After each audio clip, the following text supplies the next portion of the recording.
اعوذ باللہ من الشیطان الرجیم بسم اللہ الرحمن الرحیم ومن اعرض عن ذکری فإن له معیشة ضنکا ونحشره یوم القیامة اعما قال رب لم حشرتنی اعما وقد كنت بصیرا قال كذلك أتتك آياتنا فنسيتها وكذلك اليوم تنسى وكذلك نجزي من أسرف ولم يؤمن بآيات ربه ولعذاب الآخرة أشد وأبقى۔ اور جو میری نصیحت سے منہ موڑے گا تو اس کو بڑی تنگ زندگی ملے گی اور قیامت کے دن ہم اسے اندھا کر کے اٹھائیں گے۔ وہ کہے گا کہ یا رب تو نے مجھے اندھا کر کے کیوں اٹھایا، حالانکہ میں تو آنکھوں والا تھا۔ اللہ کہے گا اسی طرح ہماری آیتیں تیرے پاس آئی تھیں مگر تو نے انہیں بھلا دیا اور آج اسی طرح تجھے بھلا دیا جائے گا۔ اور جو شخص حد سے گزر جاتا ہے اور اپنے پروردگار کی نشانیوں پر ایمان نہیں لاتا اسے ہم اسی طرح سزا دیتے ہیں، اور آخرت کا عذاب واقعی زیادہ سخت اور زیادہ دیر پا رہنے والا ہے۔ پھر کیا ان لوگوں کو اس بات نے بھی کوئی ہدایت کا سبق نہیں دیا کہ ان سے پہلے کتنی نسلیں تھیں جنہیں ہم نے ہلاک کر دیا، جن کی بستیوں میں یہ لوگ چلتے پھرتے تھے۔ یقیناً جن لوگوں کے پاس عقل ہے ان کے لیے اس بات میں عبرت کے بڑے سامان ہیں۔ سورہ طٰہٰ کی 24 نمبر سے لے کر کے 27 نمبر تک کی آیات آپ کے سامنے پڑھی گئی ہے۔ سورہ طٰہٰ کی 24 سے لے کر کے 27 نمبر تک کی آیات پڑھی گئی ہیں۔ کل آپ کے سامنے ذکر کیا گیا تھا کہ اللہ تعالیٰ نے حضرت آدم علیہ السلام کو پیدا کر کے جنت کے اندر ٹھہرایا اور تمام ملائکہ نے سجدہ کیا، لیکن شیطان نے سجدہ کرنے سے انکار کر دیا، جس کی بنیاد پر اللہ تعالیٰ نے شیطان کو جنت سے نکال دیا اور پھر آدم علیہ السلام کو تنبیہ کے طور پر فرمایا کہ فلاں درخت کا پھل تم مت کھانا، لیکن آدم علیہ السلام سے بھول ہو گئی اور بھول کی وجہ سے اس پھل کو کھا لیا، جس کی بنیاد پر بے لباس ہو گئے اور اللہ تعالیٰ نے کہہ دیا کہ اب تم جنت سے نکل کر کے دنیا کے اندر جاؤ۔ جو میری ہدایت کو قبول کرے گا میں نبیوں کو کتابوں کو بھیجتا رہوں گا، جو میری باتوں کو مانے گا اور جو میری پیروی کرے گا اس کے لیے ہدایت کا سامان ہوگا، اس کے لیے اپنی رضا کا پروانہ دوں گا۔ اب جو اس وقت آیت کریمہ پڑھی گئی ہے اس آیت کریمہ میں اللہ تعالیٰ فرماتے ہیں جو میری نصیحت سے منہ موڑے گا، ذکر سے مراد یہاں قرآن پاک ہے، ذکر سے مراد یہاں قرآن پاک ہے۔ جو اللہ تعالیٰ کے فرمان سے منہ موڑے گا اور رسول اللہ صلی اللہ علیہ وسلم کی اطاعت سے انکار کرے گا،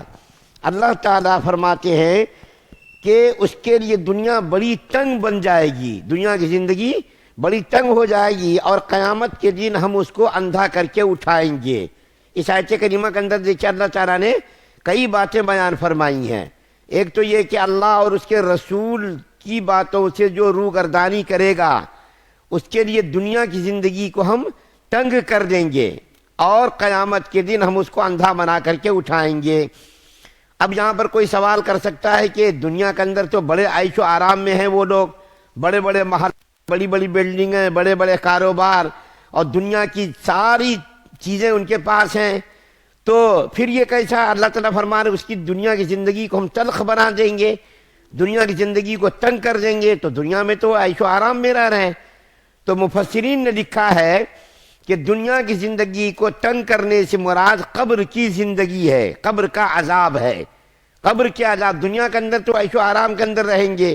لیکن جب قبر کے اندر اس کو ڈالا جائے گا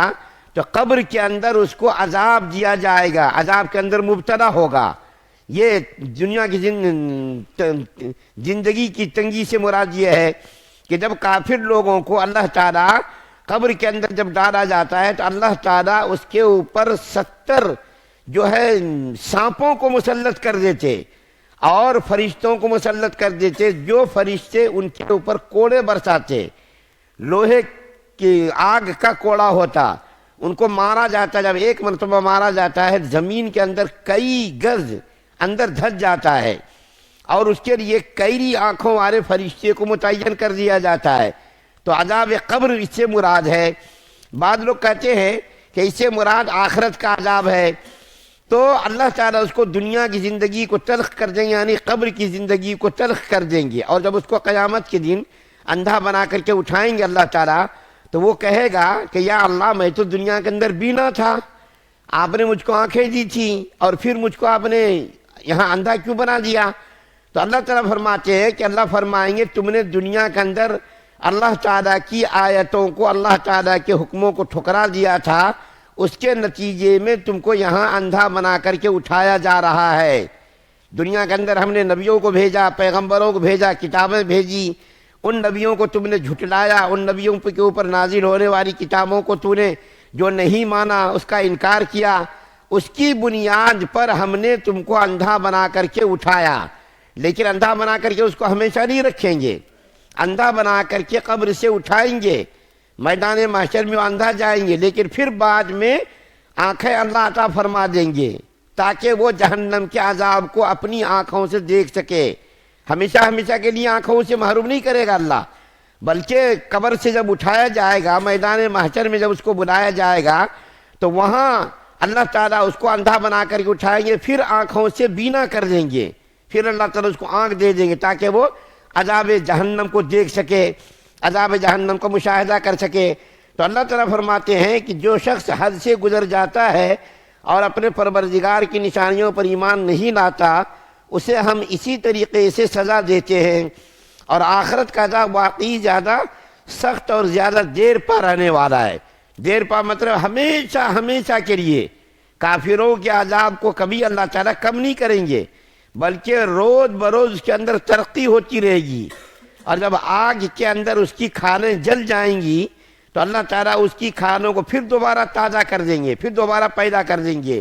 تو اللہ تعالیٰ فرما رہے ہیں کہ عذاب اس کو ہمیشہ، اس کا عذاب بڑھتا جائے گا، بڑھتا جائے گا، اس عذاب کے اندر کوئی تخفیف نہیں ہوگی، کوئی کمی واقع نہیں ہوگی۔ تو اللہ تعالیٰ نے ان آیات کے اندر کافروں کا حال بیان کیا کہ جو اللہ تعالیٰ کی باتوں سے اعراض کرے گا، روگردانی کرے گا، رسول کے اطاعت سے انکار کرے گا، تو اللہ تعالیٰ اس کے ساتھ یہ معاملہ کریں گے کہ روز قیامت ان کو اندھا بنا کر کے اٹھائیں گے۔ تو وہ کہے گا یا اللہ میں تو بینا تھا، دنیا کے اندر تو نے آنکھیں عطا فرمائی تھی اور یہاں تو نے آنکھوں سے محروم کر دیا۔ تو اللہ تعالیٰ فرمائیں گے تو نے قیامت دنیا کے اندر ہمارے نبیوں کی تکذیب کی تھی، ہماری آیات کا انکار کیا تھا، اس کی بنیاد پر تمہارے ساتھ یہ معاملہ کیا گیا ہے۔ تو یہ 127 نمبر تک کی آیات آپ کے سامنے پڑھی گئی تھی، اس کا خلاصہ بیان کیا گیا۔ اللہ سے دعا ہے اللہ ہم سب کو سننے زیادہ عمل کرنے کی توفیق عطا فرمائے۔ سبحان اللہ و بحمدہ، سبحانک اللہم و بحمدک، ونشہد ان لا الہ الا انت۔